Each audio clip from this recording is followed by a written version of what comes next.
Hi, everybody. It's me, Angela McCrae. Oops, let me go follow. Okay, there we go. I'm here in Harlem, New York. It's Wednesday, June 3rd.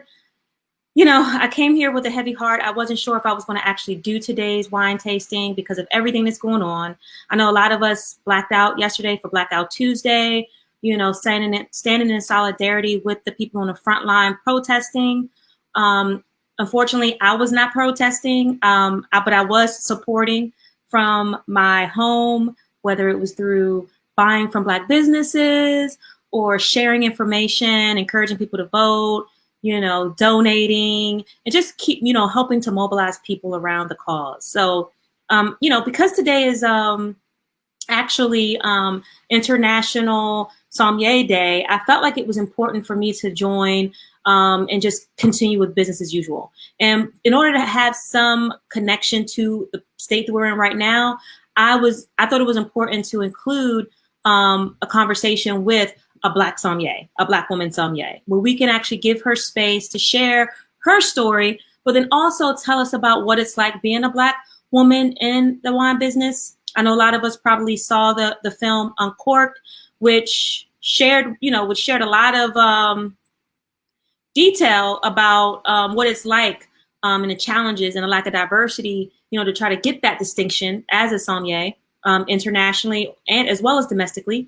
So I wanted to give everybody, our audience, our team, our group, our family, a opportunity to actually hear from a Black woman sommelier, and for us to kind of discuss, what is the challenges with the wine industry not marketing to us, as well as what can be done to provide more social and racial equity in the field. So, but first, before I bring Judia on, I'm going to bring one of my good friends on. Her name is Judia. Hey, Georgie. Hey, Angela.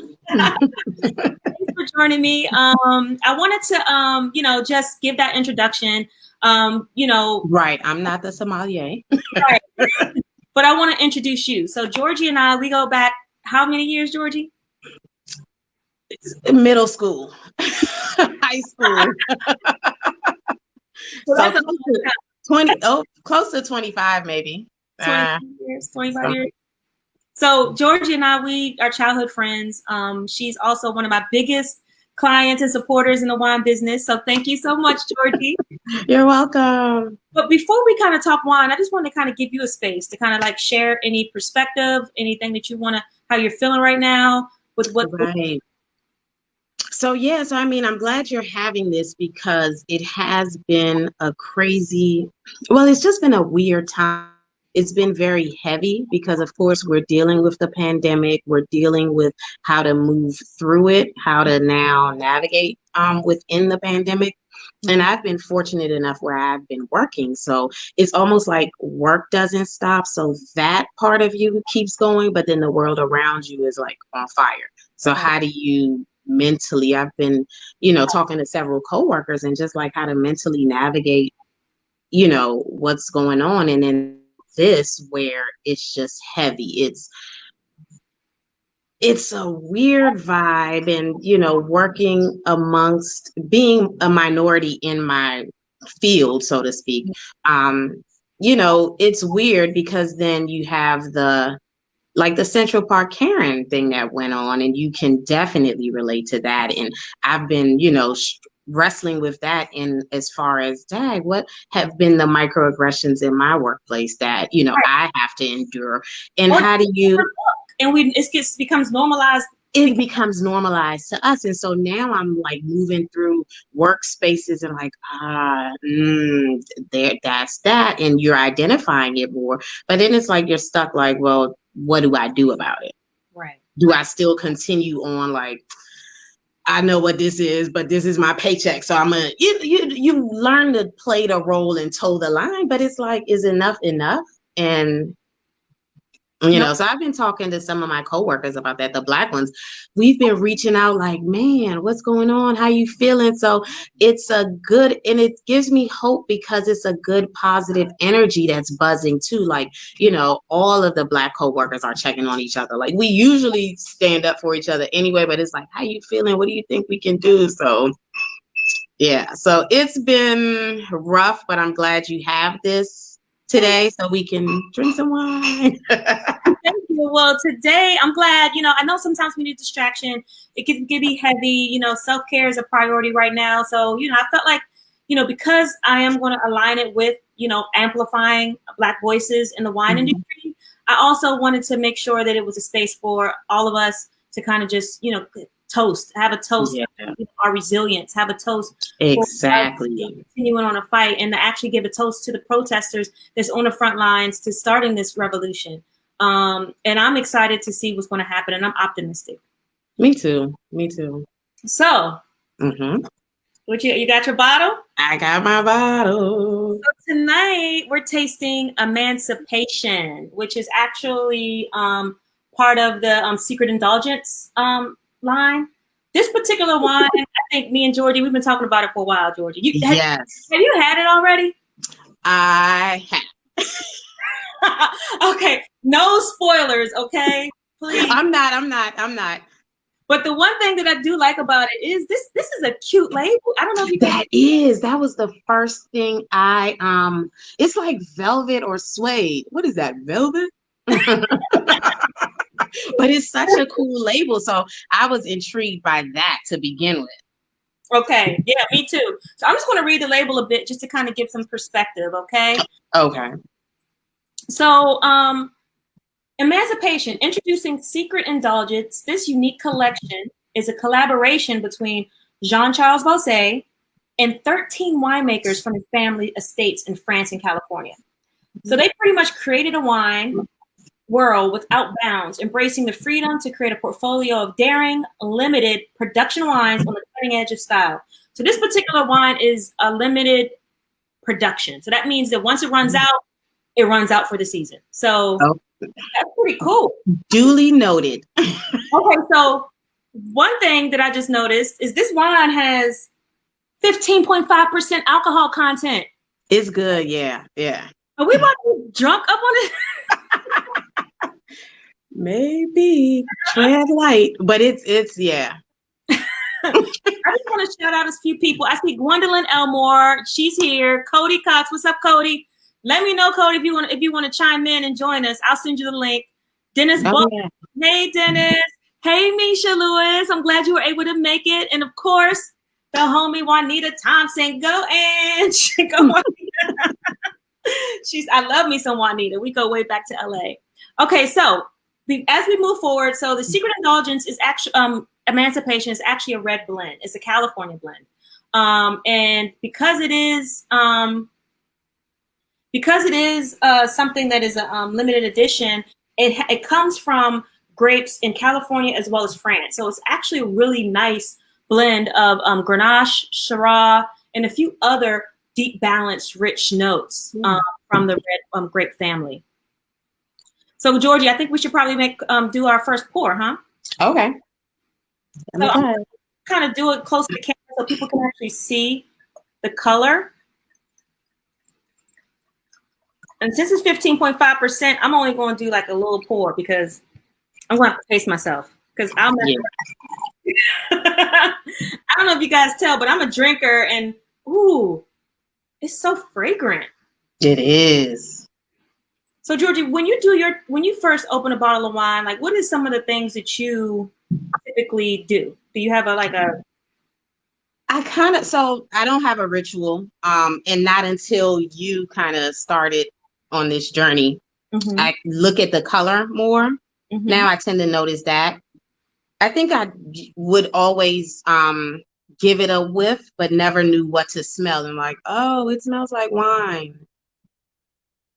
So now so that's what I pretty much do. And then I take a sip. So I don't do any crazy process, but yeah. But now I do take note of taking a whiff and then seeing what, like trying to catch the notes. And I'm always like, I don't know.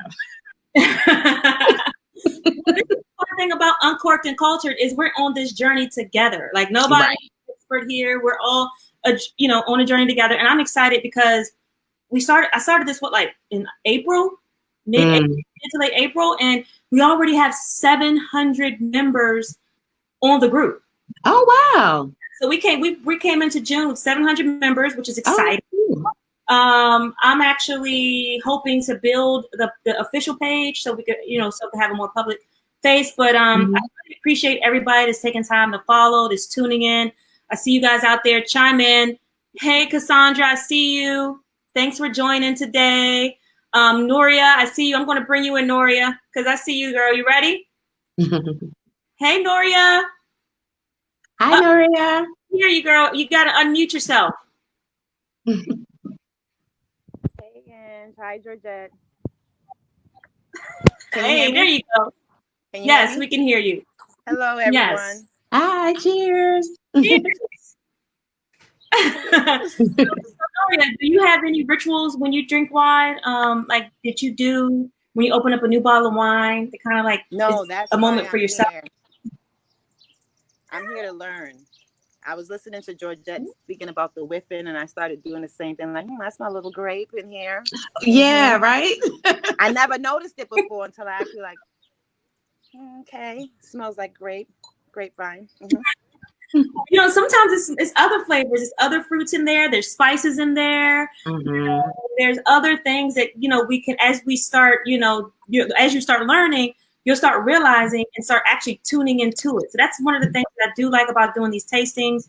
As we become educated, we're able to, really fine tune our palate and evolve. So if you like to just pause, I want to bring Judia on really quickly because hey Judia, Hi, everybody.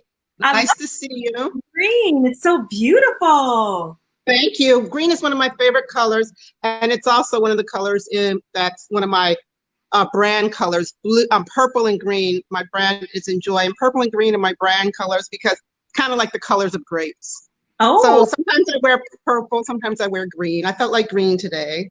I love it. It looks really good. It definitely lets us know we're in June. We're in season. Yes, spring season here. And my top is made by an African American designer, Aisha McShaw. Oh, nice. Yeah. Since we're talking about Black spending power and controlling our economic destiny tonight, I figured I'd wear a top by a Black designer. I love it. I love it. Is my perspective? Should I lower this a little bit because I feel like you got more wall than me in the picture. So let's get more. Let's get more of me. Perfect. That looks perfect. Okay.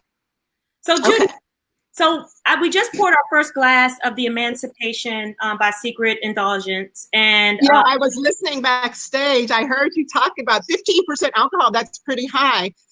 For 5. Yeah, that's pretty high. But is it smooth?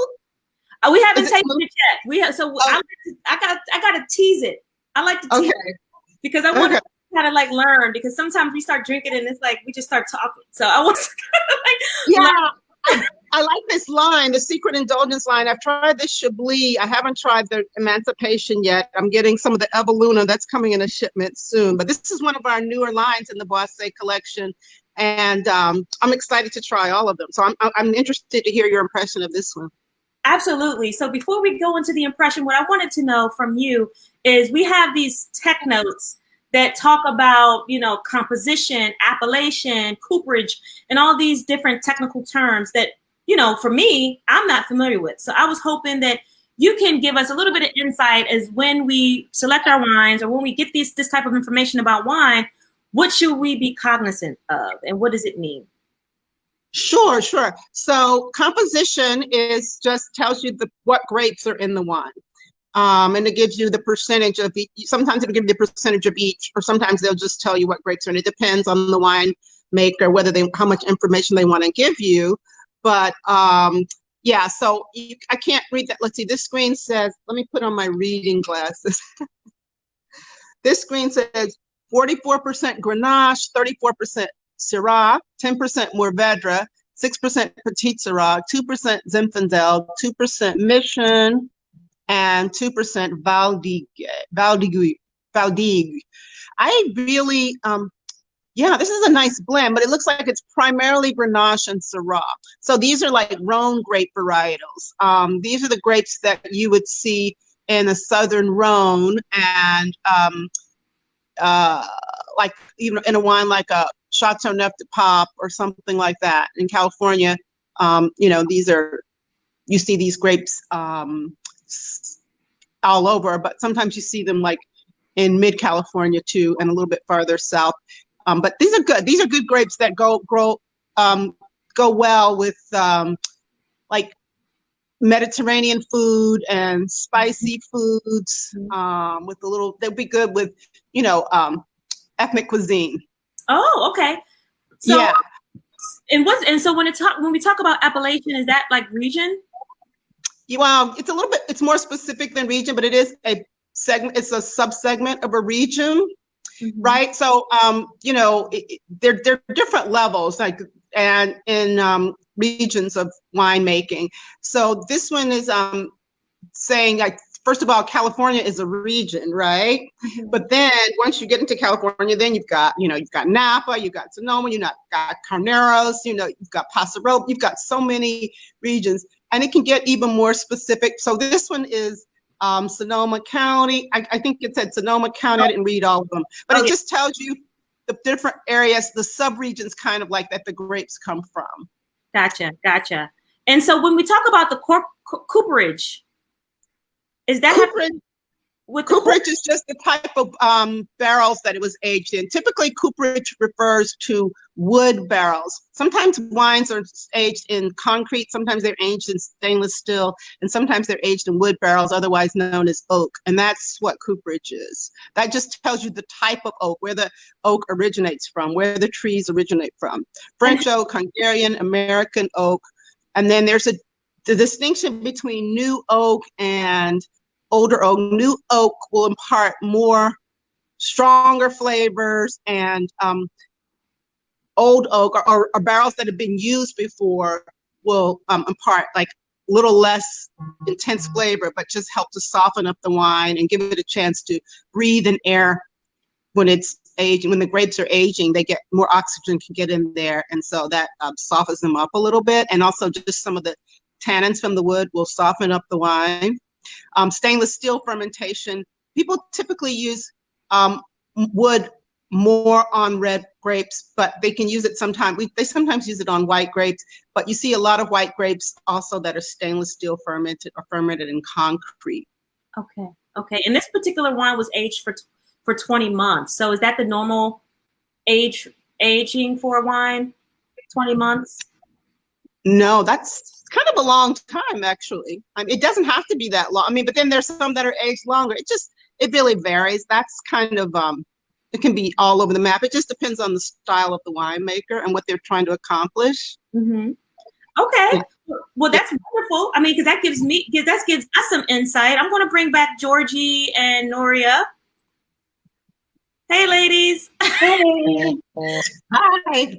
Judia, she's a sommelier, and we're going to talk to her more in detail a little later on. But I wanted to bring you ladies back in because I want us to take a quick, tasting notes of what we see, smell, and taste. So I know, Georgie, what do you see? Like, how would you describe the color? So the color is almost like, it's definitely a deep red, but kind of a purplish hue to it. So it kind of, now I'm thinking, I wonder if that's why the label looks like that. Because I can see purples in the glass. Yeah, me too. So I'm looking here, and so right now I'm just going to put up there. So one of the colors is like a gemstone, and I'm going to say, I'm going to put on the screen a dark garnet because that's how it's described by the manufacturer, and I want to kind of keep it on theme, So always think put that in perspective as far as how they like to describe it. So what do you smell? Now that, let me see. I do smell. So I smell, I think, some sort of berries, maybe like a dark, I don't know if it's cherry, but it's some sort of, I smell something of fruity. I don't know. Judia, how do you help people who sometimes say, "Oh, I smell grapes," or "Oh, I smell, alcohol"? Like, what is some Yay. What are some things that people should be considerate of when they start smelling the wine? Right. What I always tell people is, don't be afraid to just really just let go. Don't feel like you have to say the perfect word that, you're a professional would say. Just think of just go back in your memory bank and think of what the smell reminds you of. And, typically you can think about like fruits because grapes, wine is a fruit. I mean, it's made from fruit, but also like there are fruit flavors, that aromas and flavors that come through when you're sniffing the wine. Sometimes a California wine, especially, you're going to get a lot more fruit on the nose than you might get on a French wine, which is going to, smell more earthy in the beginning, and then you might get some of the fruit underneath. But with grapes like Grenache and Syrah, also there's a lot of there's a little bit peppery note. Do you get any of that on there when you smell it? Are you smelling any pepper?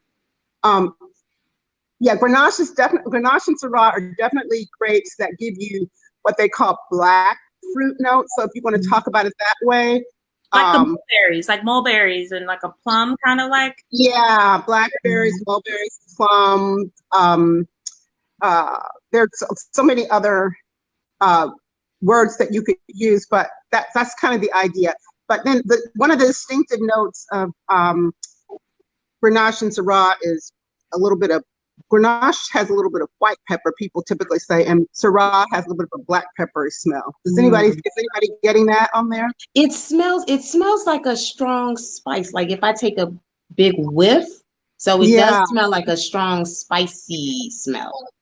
Those are spicy. They're spicy wines. Yeah, I taste the spice now that you say that. See, and that's another thing. It's like you almost gotta have to like isolate your senses. Yeah. But just think about, don't think about like trying to be professional. Just think about like, what does this remind me of? Like just something, maybe blackberry cobbler or something that you smell. Okay, that makes sense. So Georgia, you want to take your first? Let's take a sip, ladies. A toast. Sure. You bring Noria. Noria looks like she got a lot of stuff going on backstage. Noria, you in there? You want to? I wish I had some of this wine. I'm drinking something else, but that's okay. What are you drinking? I actually just got my new Wine Society shipment. I'm drinking the Foreverness Cabernet Sauvignon, and this is such a pretty bottle with the little Swarovski crystal on the front. This is the first time I've gotten one of these. These are beautiful bottles. Makes a nice gift. And that's a Sauvignon. That's the Cabernet Sauvignon. Yes, the Cabernet Sauvignon. Noria, what are you drinking over there? Uh-oh, we can't hear you. You can hear me now? Yes. Yeah. Merlot. Oh, so we're all doing wines, ladies. Well, let's make a quick toast. Okay. So let's toast to the front line. Let's toast to revolution. Let's toast to Black economic empowerment, and get justice for all this racial injustice that's been going on for generations. Cheers. Okay. Cheers. Cheers. Oh wow, Georgie. It's so Judia, I definitely taste the pepper a little bit when I first put it on my palate.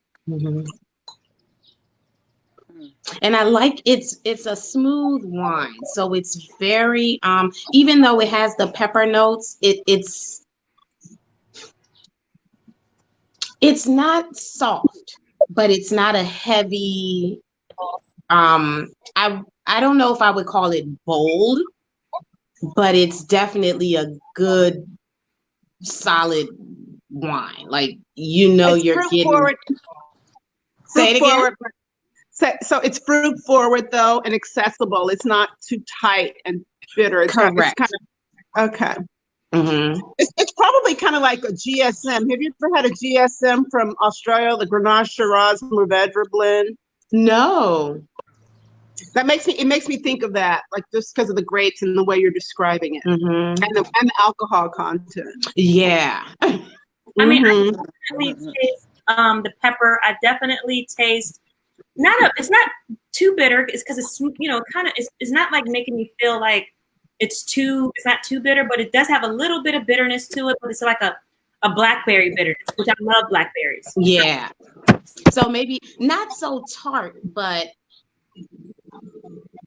I don't know. This is how it goes sometimes. But you know, the funny thing is, what Judia was saying, that it'll go well with like ethnic food, spicy food. My snack, I have an Ethiopian red split lentil dip. That, yes, when she said, I'm like, oh yeah, I got a good snack for this one. Yeah. So I'm gonna try it with that and see how. Or Jamaican meat patties. Ah. Yeah, curries and that sort of thing. I don't know what this has in it. So it looks like we got you. Sorry.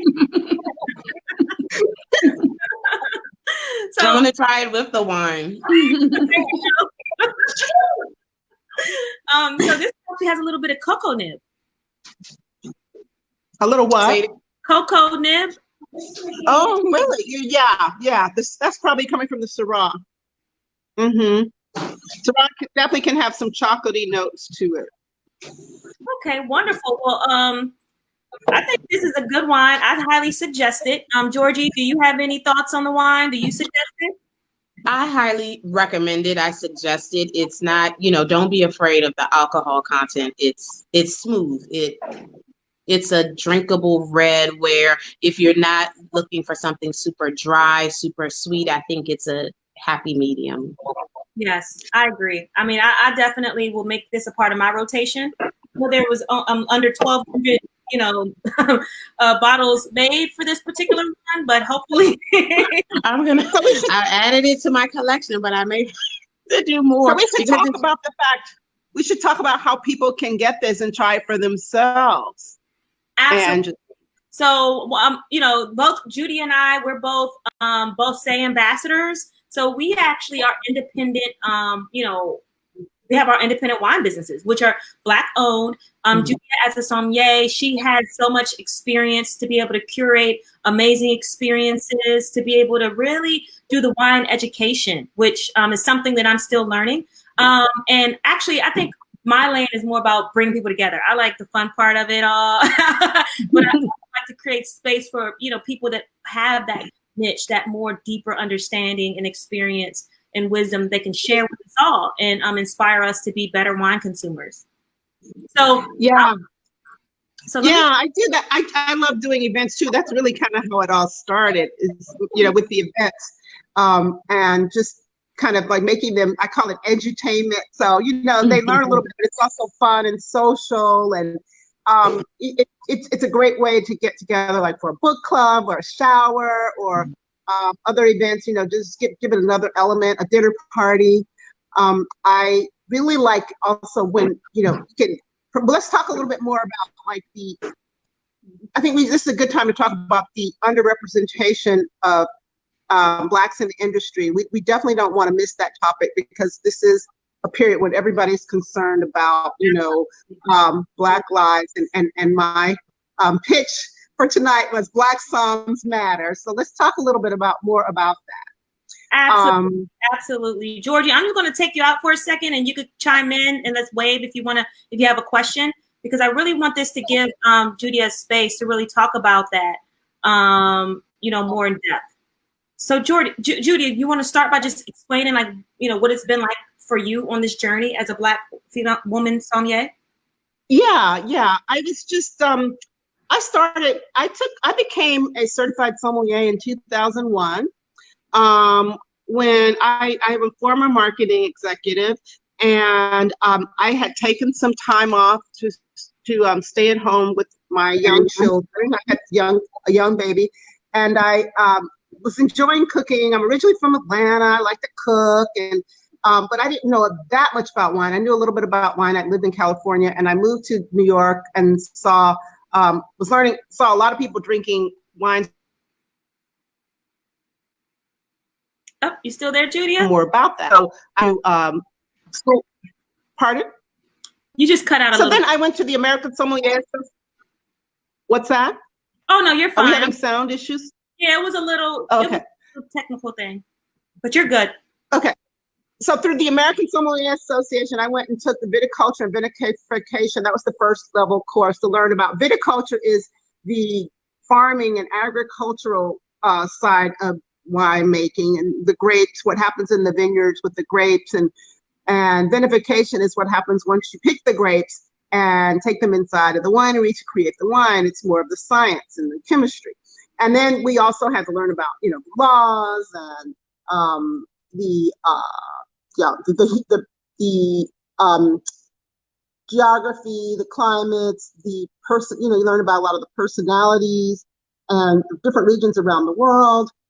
African Americans, I was just reading that we actually spend I think it said like $1.6 trillion worldwide on wine. Yes. 1.2 trillion. Okay. And in the US alone, I think last year we spent about 14 billion. Or no, or maybe the Americans I think it was just Americans.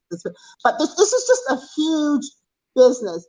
And it's growing even more. And for some reason, African Americans aren't represented as much in advertising or in the restaurants and other parts of the industry. And I think a lot of this has to do with the fact that this is I was a marketing executive, so this is a typical problem in advertising, especially with luxury products. A lot of times the advertisers feel like if they put, you know, a mainstream looking person in their ads, we're going to buy it anyway because we aspire to be like that person. That's not really a good way to think about it. And people are pushing back. That's what you call entitlement, right? That's what you call it. It's an assumption. I mean, and for a long time, you know, that we didn't have a choice. We did kind of like just have to accept that. And no, they show us a lot more in spirit ads, but not wine ads.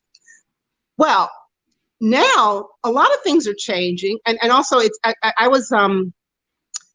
was hard for me. I never got to work in a restaurant because I had young babies and didn't want to be away on the weekends and the evenings when they really needed me around.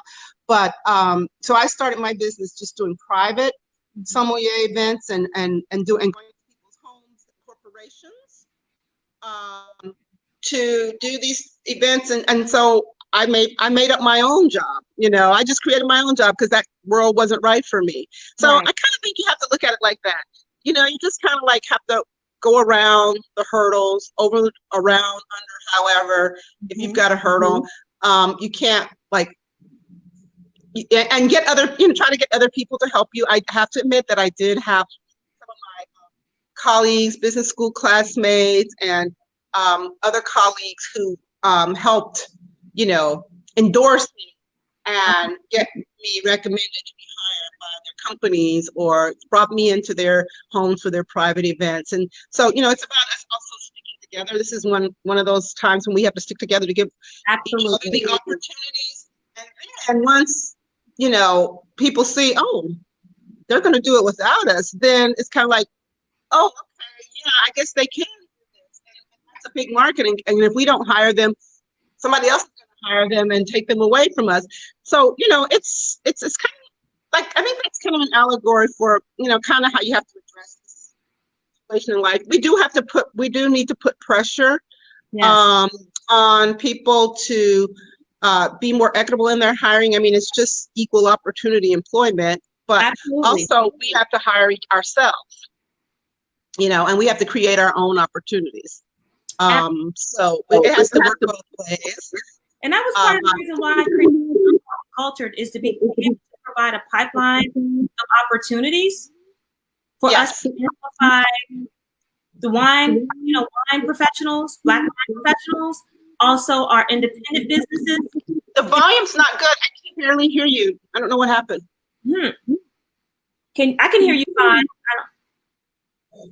Anybody in the chat box want to let us know how the technology's coming across live on air? Can everyone else hear both of us equally well? Yes, please let us know in the chat box or in the comment section.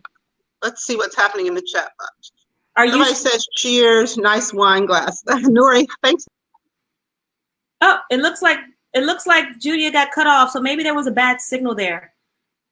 Okay, so Dennis says it's clear. Thank you so much, Dennis. I'm sure Judia will come back, so she will join us as soon as she realizes that she got knocked off. Okay, there she is. There you are. Okay.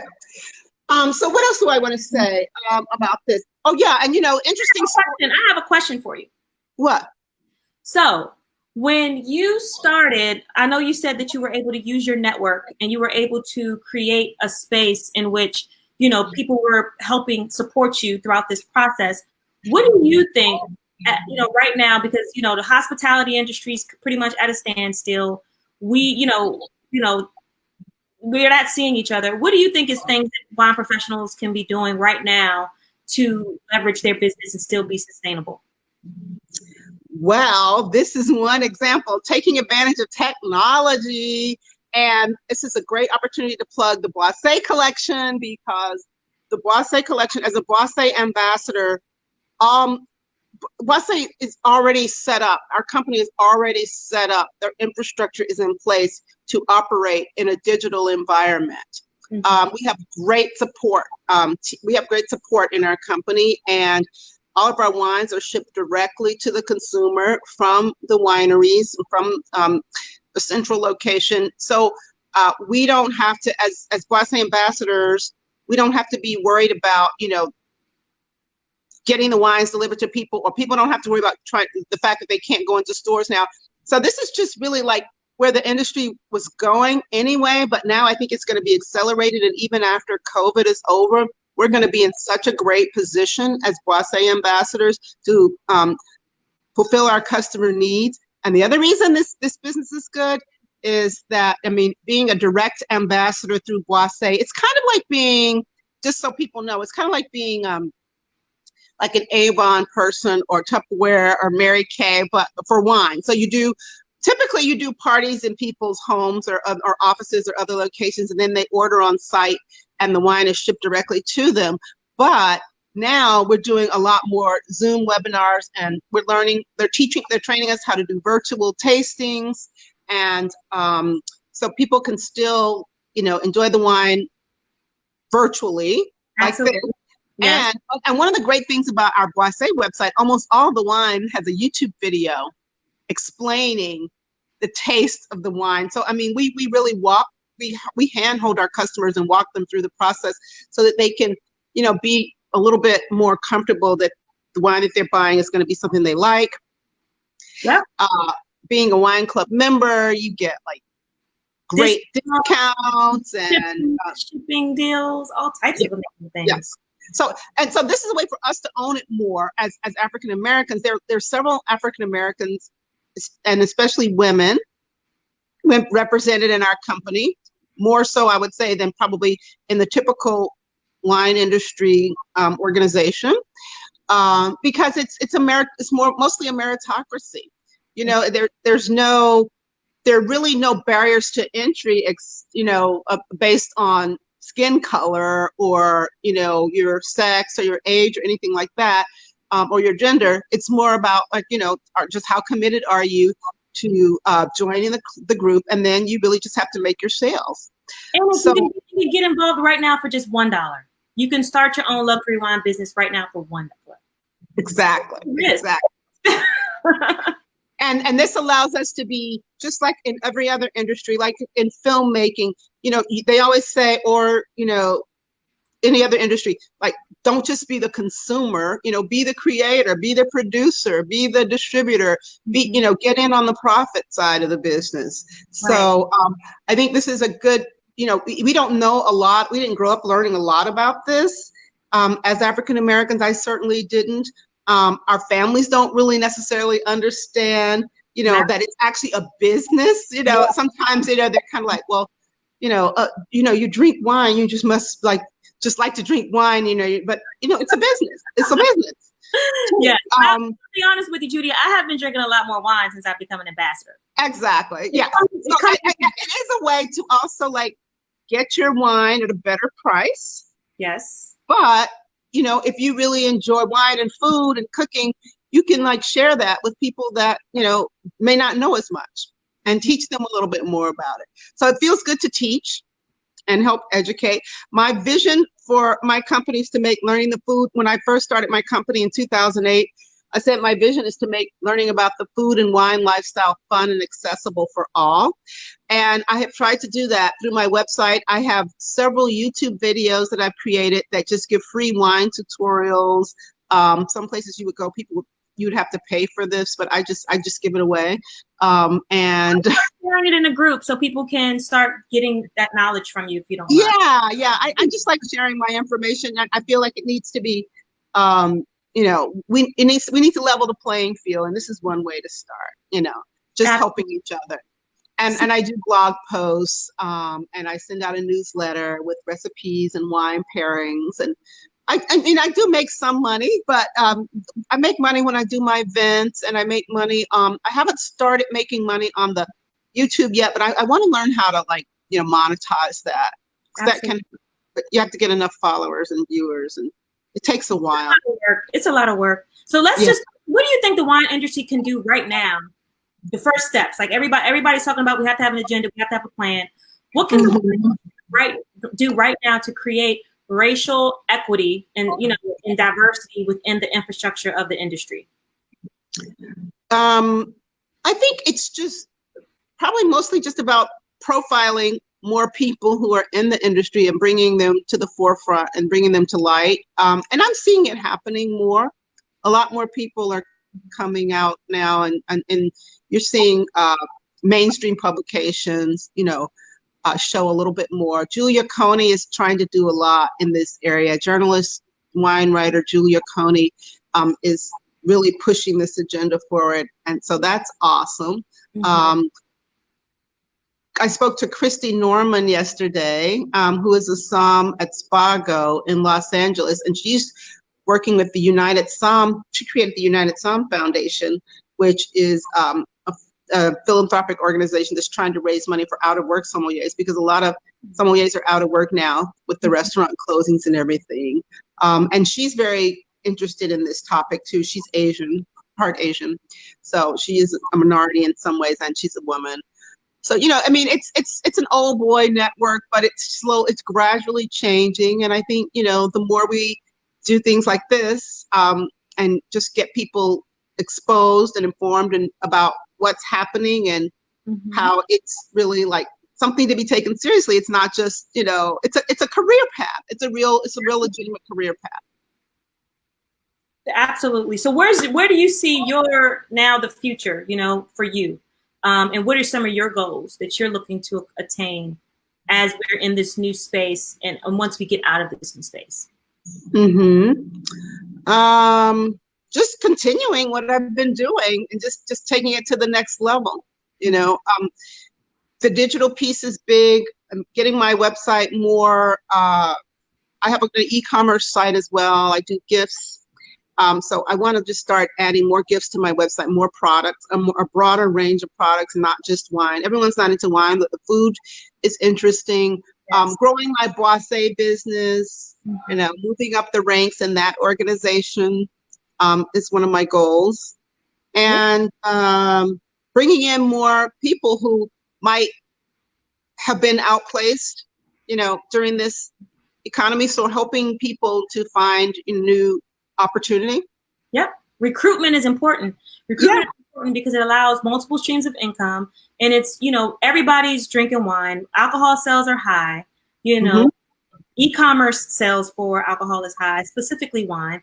So it's like, you know, I actually was just talking to my friend about how people are using e-commerce for jewelry, for other things. It's like, people need to understand that you can be selling wine online, and right now with just $1, it's risk-free. So the recruitment effort there is a good opportunity right now.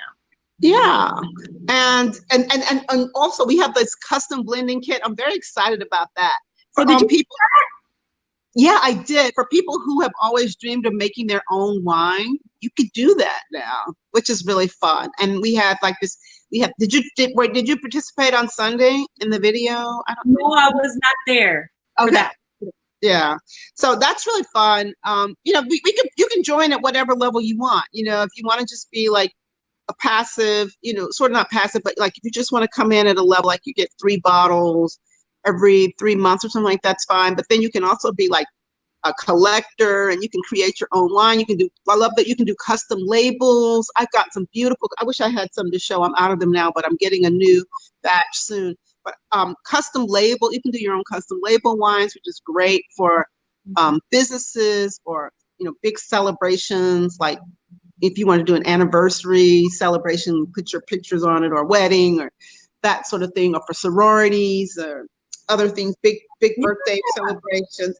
So custom labels are great, and our packaging and the presentation of our stuff is just so gorgeous. I mean, look at this bottle. I mean, this bottle is gorgeous to me, and the bottle. Yeah. Show me the bottle, because your bottle is really pretty too. And then I have this. I'm drinking this Foreverness Cabernet Sauvignon blend. It's a clear bottle, so you can see the pretty color of the wine, and then it's got this Swarovski crystal. Let me see if you can. It's kind of hard. Oh yeah, it's got this Swarovski crystal on the front. How gorgeous is that? Like, I'm gonna keep this bottle afterwards. It's beautiful. It's beautiful. Yeah. Now you have me. That's going to be on my next list for my next shipment. Yeah, it's a special one. I'll do a tasting for that in July. Yeah, and it's easier to drink than some of the Cabernets. Like, it's a little bit lighter than some of the other ones. I'm enjoying it right now. Sometimes I'll open a Cabernet and say, "Ooh, I need to decant this," or "I wish I want to let this age a little bit longer." But this one, I'm like, okay, this is easy to drink just right now. It's a lighter, more red fruit rather than a really dark fruit Cabernet. Mm-hmm. So that's a good style too. This would be good with like filet mignon or something like that. For people who don't eat meat, I don't know, what would I say? Like with the portobello mushrooms. So Dennis has a question for you. So he's saying that maybe you should start selling tasting sensory kits to help beginners with their flavor profile. Oh, that's a good idea. Yeah. So what does that look like? Like for someone like myself who's still new, like what would that look like? A sensory kit? Well, I actually have one. I don't have it in front of me, but yeah, I mean, it's like they put little vials of scents that you typically get in wine, and there are like a few vials in the kit, and you can like just smell the vials to get an idea of what the scent is, and then then you smell and you can compare it to what's in your glass. And this is especially good for some of those scents that you hear described in wine that you may never taste, like gooseberry. Like, who really finds gooseberry? Like I'm not just gonna go out in my backyard and smell a gooseberry. Like, what does gooseberry smell like? There are a few others, like when you read in these wine description, these wine write-ups from the in the Wine Spectator, or from some of the wine critics. Sometimes they use terms of fragrances that you might not have experienced before. So these kits are really good for kind of helping you expand your vocabulary and your recognition of certain scents and aromas. Goes back to what Georgie and I was talking about earlier when we were, just trying to figure out what are the scents that we smell from today's wine. Like, identify it, and like you said, it's something familiar. So that sensory can help with that. Yes. Yeah, I'm gonna look into that. I've been thinking about a few things too. I just can't remember now. Like I've got so many ideas. Sometimes I can't keep up with them all. It's not enough time in the day. But I have a lot of ideas. There's so many possibilities about how to grow the business. Doing more. I want to do more YouTube videos too. Yeah. So cooking classes. I like to cook, and people are, a lot of people are trying to recreate this restaurant experience at home now. They can't go out to dinner, so cooking classes are a good thing too. Oh, I love that. Are you so are you kind of like, do you have a special dish? Do you have a specialty that you like? I just like experimenting. I like trying new things. Trying new things? Okay. Yeah, but but I'm pretty healthy too. Like, I'm a pretty healthy eater. I like to kind of keep it as fresh as possible and using local seasonal ingredients and that sort of thing. But I'm not like I'm not a strict vegan or vegetarian. I try to limit my meat to maybe red meat to once or twice a week, and get in a vegetarian meal or vegan meal once a week. Fish maybe 2 times, chicken 1 time. I just try to moderate. I'm not extreme about anything, and I don't really like making the same thing over and over again. But when my children were younger, I used to have to make pasta a lot because they love pasta. But now my oldest is out of the house, and my youngest she's 17, and she's making a lot of her own meals now. So I'm kind of free to make whatever I feel like. So I love, salads and vegetables and lean meats and. Nice. I'm going to bring Georgie back in because I know we have a few minutes left. Because it's almost 8. Georgie. So before we leave, ladies, I just want to kind of have this moment for us to kind of just talk about how are we, coping right now during the age of COVID, during this moment in history. Like, what are some things that you ladies have been mindful of, and what you plan to do moving forward to kind of just be present and also just kind of plan for the future? Well, I think for me, I've been more mindful. Like, I've been trying to use this time to mentally clear my head. I know a lot of times, I overthink things. I'm constantly thinking.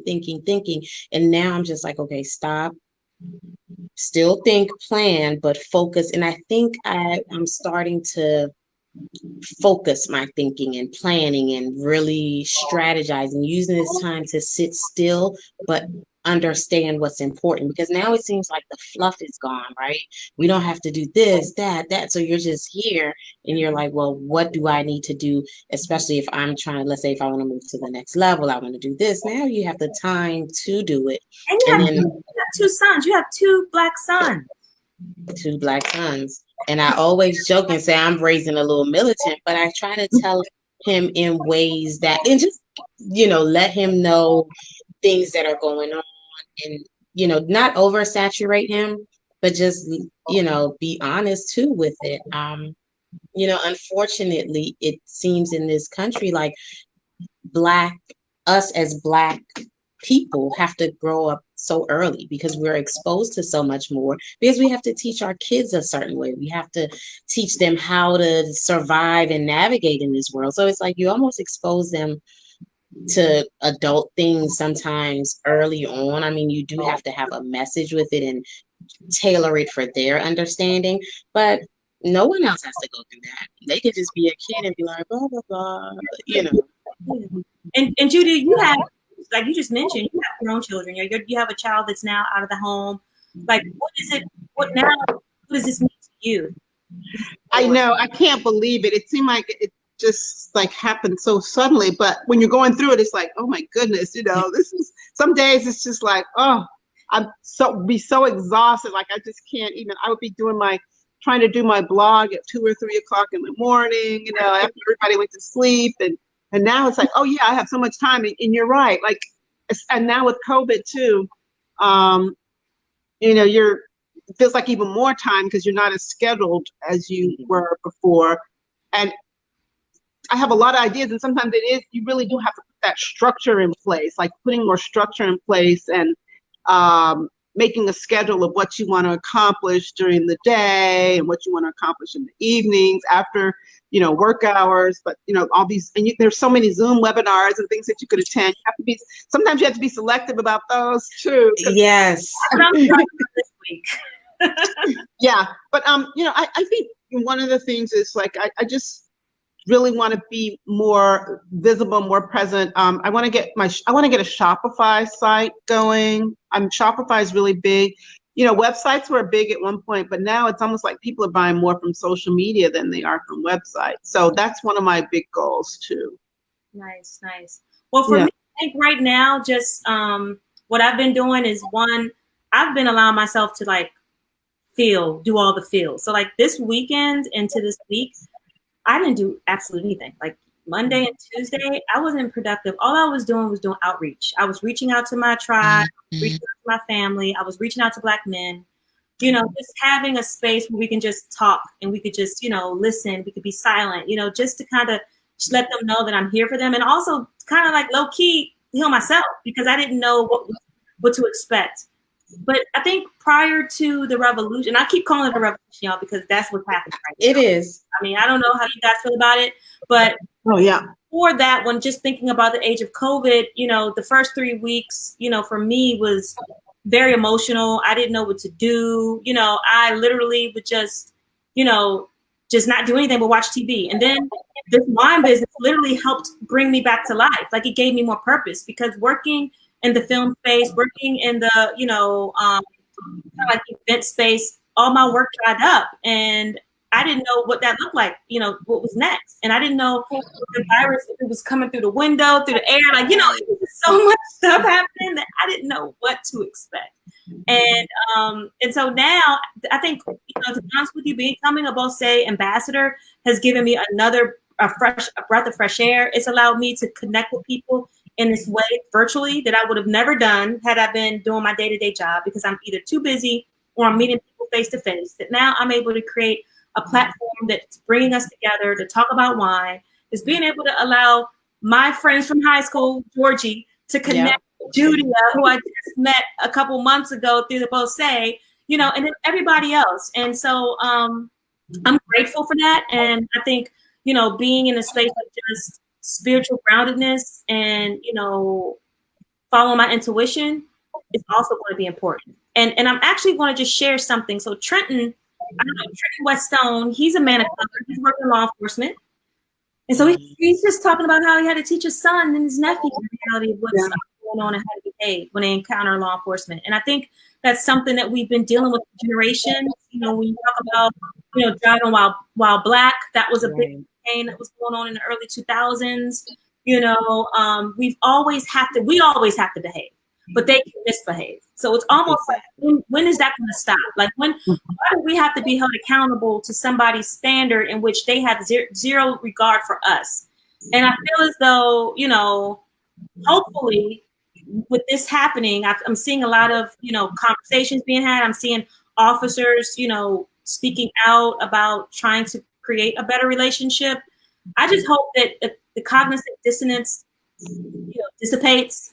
I hope the unconscious bias dissipates. And I hope that right now that, our white counterparts who really look at themselves in the mirror and allow themselves to be uncomfortable. Because I recall having that conversation with a room full of white women, just talking about, if you're looking around a room and everybody look like you, your first thing should be like, this is a problem. Exactly. Because when I was living in LA, every day I walked through the streets, every time I went to the office, I was the only black woman. And I was uncomfortable, especially being a graduate from an HBCU, growing up in the DC metropolitan area that was predominantly white. I had to shift. I had to grow. And so I challenge all my peers, and that's not just white people, because there's a lot of other people of color that have the same, prejudices as well. Mm-hmm. Some days are harder than others. Yeah. I mean, in the beginning, I don't think anybody thought this was going to last for so long, first of all. There was a little bit of a panic, and then, you kind of have to settle into the fact that, okay, this is going to be our reality for a while, so we just have to adjust. And then I started getting excited because, with the whole digital thing, this is what I've been doing all along, but now there's so many other people doing it, so I don't feel as alone doing it as I felt, before. Yeah. But then when when the, Ahmaud event happened, all these tragic events happened, then I kind of got into a slump again, and just kind of it was sort of hard to get motivated for a while. But, it's definitely a revolutionary period. And, so much the world is just not going to be the same after all of this. But hopefully some of that will be a good thing. I think so. I really enjoy hearing President Obama. I don't know if anybody got to hear I got to hear part of his address today. He spoke on live YouTube and on his website about just his suggestions for what we should be doing as a nation, and what the mayors, he said this really should be happening. A lot of this needs to be happening at the mayoral level, at the city level, the enforcement. And, it was encouraging to just hear some practical advice too, because we can just get so caught up in our emotions and start to feel helpless. But we've got to act too. And Exactly. that, you talk about, the mayoral level. I mean, that's why local politics is so important. I mean, I myself have taken it for granted, because it's something that you don't see on the media. It's something that's not readily available to you. And I think low key, I think it's intentional because they exactly. There's a reason why it's not broadcast as widely as the federal elections. Right. Like, yeah, because they know that's where the change happens. But now, as we're starting to get more educated, more exposed, we're starting to, yes, we're starting to dismantle the system by being involved in the system, but then it also has to come from our white counterparts to recognize that this is a problem. So I'm hoping this will be some sort of, I don't know, reckoning, self-reflection, but I think it's growing in momentum where some people are starting to say, maybe this is the case. I wonder if, and then maybe if that's how it needs to start, where they do some self-reflection and say, hey, you know what? That, that did happen. And yeah, I should have stood up. I should have said something, but, as being. Right now, Ferguson had its first Black mayor. Exactly. I mean, if you think about it, the last election cycle, I think it was it 2 years ago or a year ago, you started seeing more Black judges. Remember that year when we had all those Black and female? Yeah. We had a lot more. The youngest mayors, and some like Stockton was a young Black man. So clearly, advocating and being present during those local elections is working, because now you see the color of local politics change. So we have that diligence and we continue to support Black entrepreneurs. So that's a big. That economic empowerment, it's what's going to allow us to have the power, because people aren't going to talk to you if you can't give them no money. You have to have money. I was reading an article that said, right now, because of COVID, so everybody's on Amazon buying stuff, but Amazon is not slowly, but quickly wiping out all small businesses, which will include Black businesses, because people just rush to Amazon and say, oh, let me just go on Amazon and get it. But we really need to take the step back and shop our local small businesses, especially if they have an online platform. That's what I've read, that, during COVID-19, Bezos has made, I don't know how many more billions just in this time frame. And that's not fair. Georgia, you already know how we feel about that, because we talked about it a lot offline. But right now, because I know we're over time and I don't want to take too much, time over, with you guys, for you ladies, first of all, and then of course our viewers. I just want to kind of give some final last thoughts. Judia, I know, once again, thank you so much for being here, and we really appreciate you imparting your wisdom on us. But please give us some last thoughts. So yes, to go full circle, why Black Psalms matter? Well, Black Psalms matter because Black Psalms, first of all, can help direct the millions and trillions of dollars that have been spent on wine towards more Black winemakers, Black wine distributors, Black representatives in the wine industry. So that's really important, because we have to work together. We can't wait for everyone to do this for us. We also have to do it for ourselves. The other reason Black Psalms matter is because it's a viable career path. The more career paths that was available to us to be, and being, chefs, sommeliers, working in, the hospitality industry. This is an arena that is opening up, and there is a need for more people of color. So it's important because it's just as an employment, avenue. And I would say, it's also important just because it's a lifestyle business, and why not we should be able to have a little fun too. Why should white guys have white women have all the fun? So. No, I think that it is a lifestyle, and it's a lifestyle that I want all of us to be able to enjoy. I mean, being able to go to South Africa and sitting in a vineyard owned by a South African woman of color, felt so good to me. And that is really what inspired me to even think about and imagine. It's like sometimes you got to see it to achieve it, you know? As we all know that, especially people of color, you know, if you don't have that direct reflection in front of you, sometimes you don't really think it's for you. And so being able to see Judia, you being a sommelier, Georgie, you being in the medical field, you know, as a leader, you know, and hopefully I'm inspiring some folks, you know, talking. All I like to do is talk. You're a communicator. I like to talk and have fun. And I also like to connect people. So hopefully that inspires people. But I feel as though, you know, we have to, you know, you have to see to achieve. We have to show up in our authentic self and not code switch. Like that's been something that I dealt with for 10 years when I was in LA. Like as soon as I left my corporate job, I cut my hair and now I have locks. Like this was something that was, you know, I thought it was me, and I didn't feel comfortable in that space because of every time I changed my hair, they had a question or a comment. I'm like, is it a distraction the way I look? You know, so it's kind of like we just have to be diligent and just being authentic, call people to the carpet. The microaggressions have to stop, and we have to hold people accountable. So that's also something that we can do. That, you know, we might not be on the front lines. I feel like I'm a little bit too old. my knees ain't strong. I can't run. You know what I mean? And you have responsibility. You can't afford to get locked up. Are you wearing these yet? Are you wearing reading glasses yet?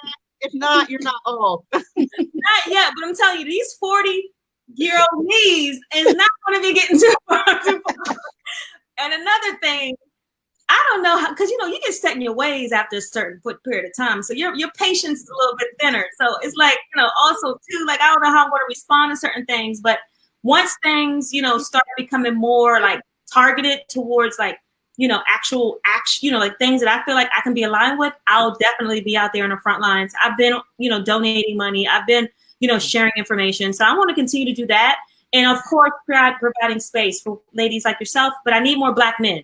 So any Black man that wants to, you know, join us here on, you know, Uncorked and Cultured, please, please, please, please, please, you know, leave any of your questions in the comment box. You know, let me know. Send your contact information if you're interested in keeping in touch with Uncorked and Cultured. Also, make sure you subscribe and follow us on YouTube, because that's something that we definitely need, is to, you know, increase our viewership, increase our visibility. And then, of course, share on social media. This video right now, you can share it right now with your network if it's moved you. So please, you know, be a supporter in that way, and it will be greatly appreciated. All right, ladies. Any thoughts? Thank you. Okay. Thank you for inviting me to join you. This was wonderful, Angela. And what you're doing is awesome. So, yeah. Judy, that means you'll come back on? Sure. Of course. All right. I'm going to hold you to that. All right. Have a good evening. Have a good night. Okay, you too. Thank you. So that was great. I'm excited. Thank you all for joining us. I'm just going to pop this in here really quickly.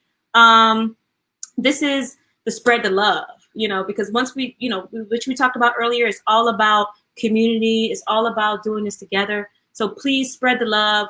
You can, you know, follow Uncorked and Culture on Instagram, Facebook, and YouTube. Share it with your family. Share it with your friends, anybody that you know, your colleagues. If they're into wine and they enjoy it, invite them to join our group. Have them like the Uncorked and Cultured page. Of course, reposting and sharing the videos definitely goes a long way. And use the hashtag Uncorked and Cultured. I'm just excited. I'm just really excited. And if you guys really want to talk to me and learn more about what I have going on, or have some ideas on who I can feature here on Uncorked and Cultured, get in touch with me. I'm open. Call me, email me. You know, I'm available. I'm approachable. Clearly, you know, this has been a great time. It's been a great Wednesday. I'm glad I did not cancel tonight like I was originally going to do.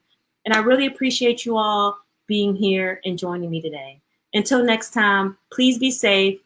You know, be intentional with your spending, and show up when it's time to, you know, represent the community by voting. All right. Have a good day.